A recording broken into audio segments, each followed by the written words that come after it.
1 Samuel chapter 18.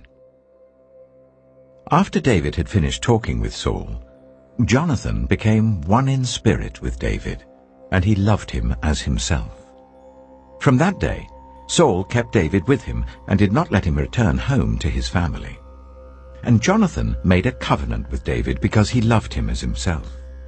Jonathan took off the robe he was wearing and gave it to David, along with his tunic and even his sword, his bow, and his belt. Whatever mission Saul sent him on, David was so successful that Saul gave him a high rank in the army. This pleased all the troops and Saul's officers as well. When the men were returning home after David had killed the Philistine, the women came out from all the towns of Israel to meet King Saul, with singing and dancing, with joyful songs, with tambourines and lyres. As they danced, they sang, "Saul has slain his thousands, and David his tens of thousands." Saul was very angry. This refrain displeased him greatly. "They have credited David with tens of thousands," he thought, "but me with only thousands. What more can he get but the kingdom?" And from that time on, Saul kept a close eye on David.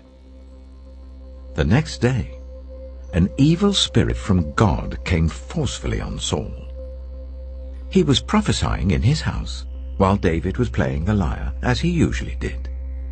Saul had a spear in his hand, and he hurled it, saying to himself, "I'll pin David to the wall." But David eluded him twice. Saul was afraid of David, because the Lord was with David, but had departed from Saul. So he sent David away from him and gave him command over 1,000 men. And David led the troops in their campaigns. In everything he did, he had great success, because the Lord was with him.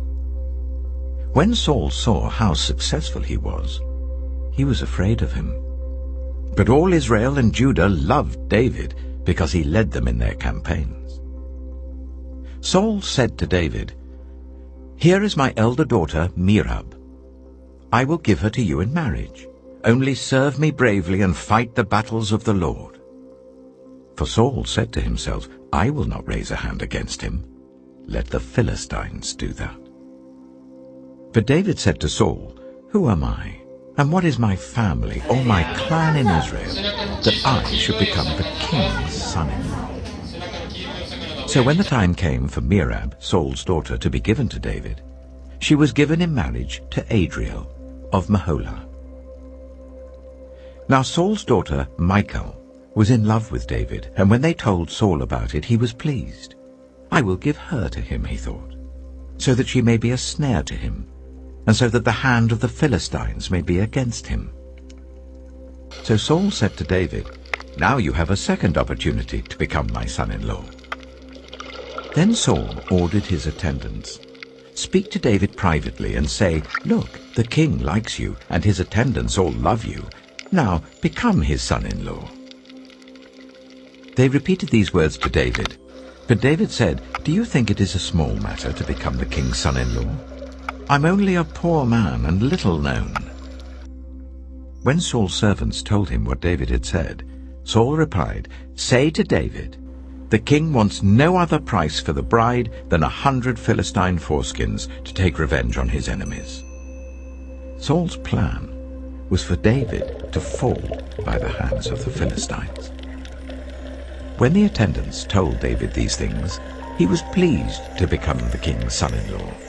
So before the allotted time elapsed, David took his men with him and went out and killed 200 Philistines and brought back their foreskins. They counted out the full number to the king so that David might become the king's son-in-law. Then Saul gave him his daughter Michal in marriage. When Saul realized that the Lord was with David and that his daughter Michal loved David, Saul became still more afraid of him, and he remained his enemy for the rest of his days. The Philistine commanders continued to go out to battle, and as often as they did, David met with more success than the rest of Saul's officers, and his name became well known.